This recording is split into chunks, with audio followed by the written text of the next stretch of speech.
Hiya!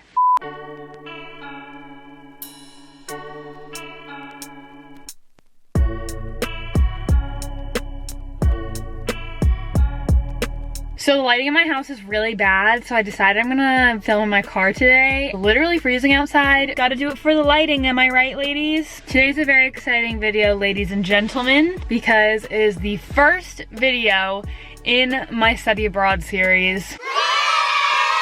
You may have seen my videos from my time at Kingston University, but this is going to be a separate series from that. Topics in the series are going to range from how to apply, picking housing, packing. I'm going to do a Kingston specific video. You guys always seem to be wanting to know more about study abroad. And I've really taken advantage of the study abroad system at my school. I've done 2 study abroad programs and I'm going to do my 3rd in the fall. I'm gonna teach you guys how to finesse the system in a video too and still be able to graduate on time. So first, I'm gonna give you a little background. If you're new here, my name's Daisy. I am a junior at the University of Southern Maine, and last year, my sophomore year, I studied abroad for the academic year at Kingston University in London. I am a dual degree student studying marketing and communications with a minor in French language, but when I studied abroad, I was still an international business major, so we're going to pretend that I'm still an international business major for the duration of this video, because that was my situation at the time. If I'm looking down, I have notes over here because I don't want to get off topic. This is kind of going to be an all-encompassing video. All of the specifics after you get accepted will be in other videos. I'm going to put timestamps down below of things I'm going to talk about, but in this video, I'm going to cover the different programs that are offered through your school and externally, the different lengths of programs, hidden costs of programs, how to pick your location, and then the actual application process based off of my experiences. When I reference a home campus, I am talking about the university you are currently enrolled in. For me, that's the University of Southern Maine. So the first thing we're going to talk about is the types of programs that are offered as study abroad, the shortest one being travel courses. My freshman year, I did a travel course with my school through the Honors College. I was part of the Honors College at the time. We did 3 weeks of study on our home campus, and then we also spent 10 days around the southern coast of Iceland. This program actually didn't cost me a dime because it was covered by a scholarship and a grant, but the other programs at my school run around $7,000 or $8,000 depending on where you go in the world. And these courses are a great way to knock out any general requirements, or if you're any kind of international based major, you can tick off that international requirement. Hi, it's Editing Daisy here. I also wanted to add that for travel courses, these are great options for people that are in like nursing or music or other degrees where it's harder to study abroad for a long period of time because it is only one class and it takes place over a break usually. And so it probably won't interfere as much with the specialized major courses that I know that those degrees have. The next kind of program is the program that I did when I went to Kingston, and that is through a partner school. So I'm just gonna show you what it looks like on my website not my website, but my university's website. They have a whole list of partner institutions. What that basically means is you're paying reduced or matched tuition to what you're paying at your home institution. And obviously this number is going to fluctuate based off of visas, flights, accommodation, etc., which I'll get into later. But roughly the partner schools will be very, very similar to the tuition that you pay at your home institution. Another program you might consider is if you go to a school that has international campuses. One of my best friends goes to New York University and she actually studied abroad at their Shanghai campus. I'm not completely sure on how that works from school to school, but from my educated guessing, I would assume that it would be a lot easier to find courses that transfer back because you're not technically leaving the school, you're just at another campus. It's something to look into. Another option you can look into is a program called Semester at Sea, which I'm actually doing this fall, and I will be doing videos on that in the future. I just got accepted literally yesterday, but basically what Semester at Sea is, you spend a semester on a ship and you go to 10 to 12 different countries and you do field programs and you do classes on the trip, and it's literally like a floating university. So that's a good option for someone that's looking to hit multiple countries in their study abroad program, but this one is very expensive.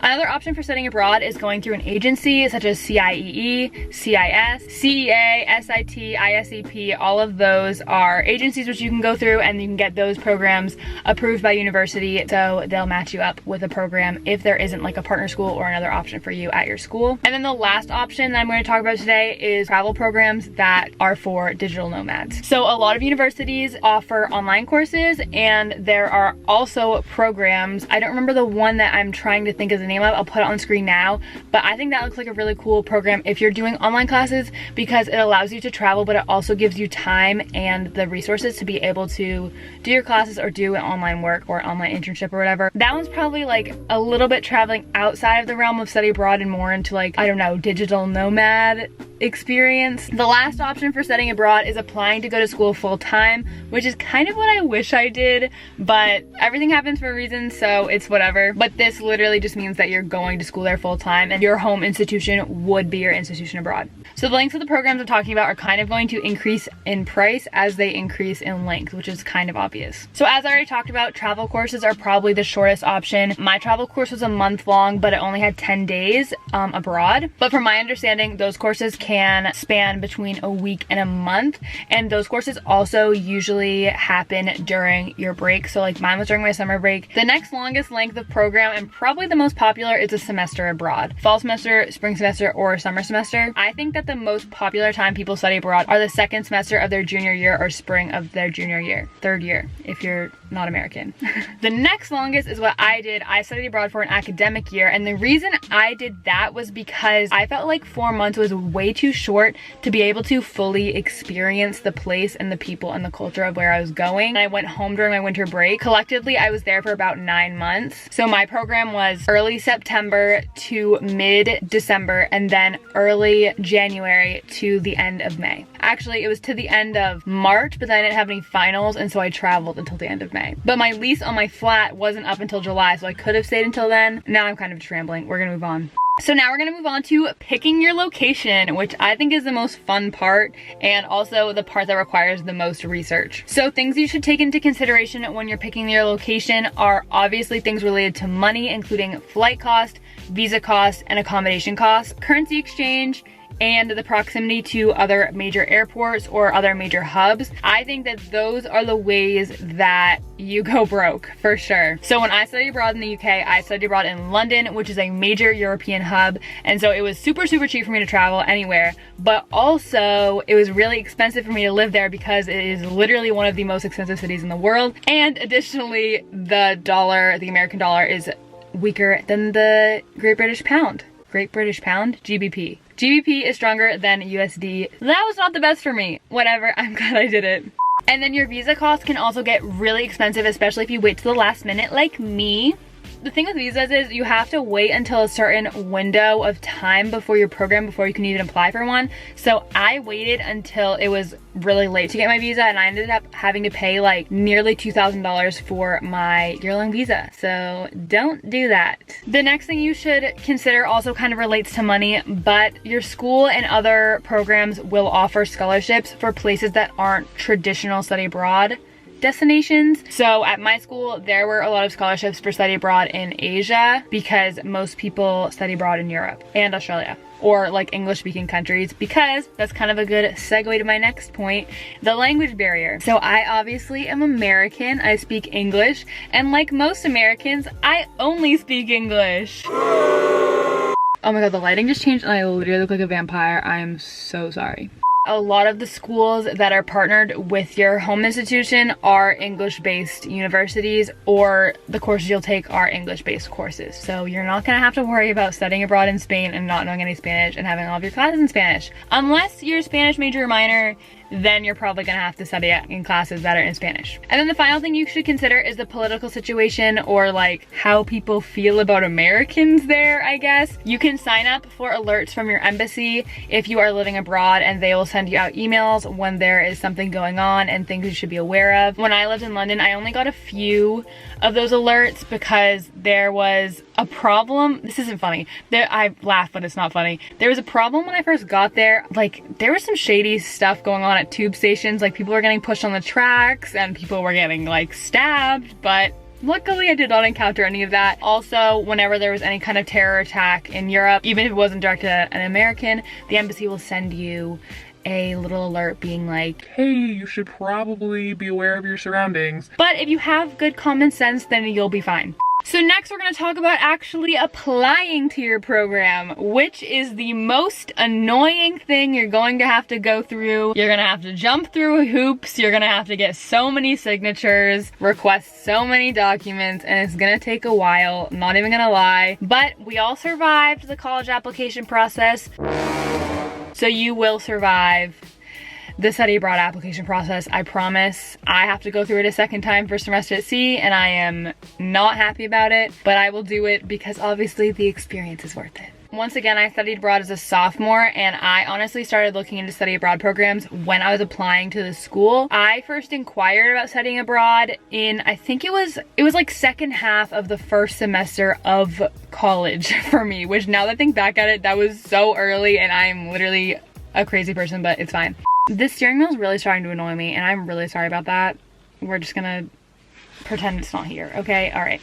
If you're first inquiring, I would just set up a meeting with your academic advisor and then set up a meeting with the study abroad advisor, just so you can get everything in order, see what options are available, see what classes you can take abroad, just to make sure that it's kind of like a good alignment for you, that you still have a lot of classes you can take abroad, because at the end of the day, you're studying abroad for the academics. You're not studying abroad to like just go on a 4-month vacation. Like, it's still an academic process. Personally, I think in-person meetings are so much easier and so much more productive than emailing back and forth for weeks, because you can get a lot more information in a 10-minute meeting than you can across like 10 emails. You know what I mean? You can ask your study abroad advisor if you can get in contact with alumni of certain programs. Personally, I've gotten a lot of Kingston specific questions in my DMs, and I think that is so smart of you guys to be looking to people that have done the programs before, because it'll get you a better understanding from a student perspective rather than an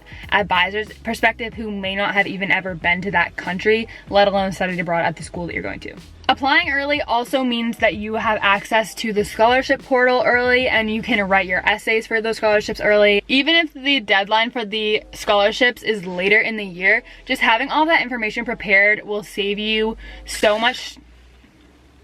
It will save you so much stress having all that stuff done ahead of time. And just to give you a little like timeline of how I applied, I actually started my application process in December, but the application wasn't due until mid-March. And then I was accepted in April, and obviously I went abroad that next semester, so in September. The last thing, and debatably the most important thing I'm going to talk about in this video, is finding classes. Can be very annoying, but at the end of the day, once again, this is an academic environment that you're putting yourself into, and you want to make sure that the classes you're taking will, number one, be of value, and number two, go towards your degree. Once again, this is a huge advantage if you're looking into study abroad programs early, because you can look through all of the classes they have available for study abroad students, and then also reach out to your advisors, and you'll have plenty of time for you to bounce back and forth with syllabi,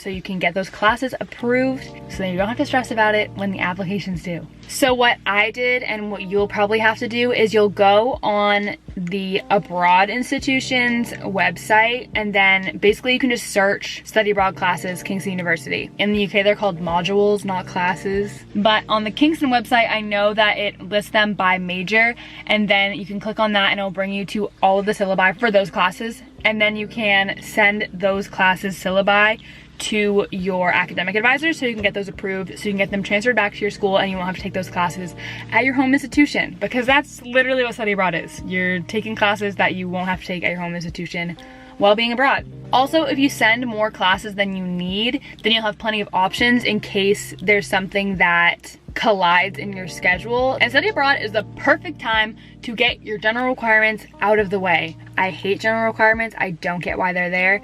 I actually didn't do any of my general requirements abroad because I did most of them my freshman year. It's a lot easier to transfer back your general requirements than your major specific requirements, because more often than not, your core class, I didn't mean to say general requirements, I meant to say core classes. Easier to transfer back core classes than major specific classes, because your core classes criteria is way more broad than your major specific classes. But obviously read the syllabi and compare them to the courses, like compare the course titles to the names of the courses you have left, instead of just sending a bunch of random classes to your advisors, because that will annoy them probably. We really did that, everyone. Okay, so this has been fun. I hope you enjoyed sitting in the bug, having a little bug chat. So that is it for today's video. I really hope you guys enjoyed the first video in this series. I hope you found it informative or helpful in some way. Leave a comment down below where you are trying to study abroad, where you're trying to go, because I think it's really fun to know what other people are up to. And if you're going to Kingston University in London, hey. So if you want your question to be answered in a video, you can DM me questions, you can comment questions. I always put stickers on my story asking for questions about these videos before I film them. And chances are if you have a question, someone else has it too. So don't be afraid to ask, and I read every single one of my comments, so you will more than likely get an answer. The next video is going to be about accommodation and is going to be out very, very soon. But I will see you guys next time with my accommodation video.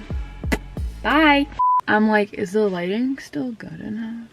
I'm so pale, wow, it hurts.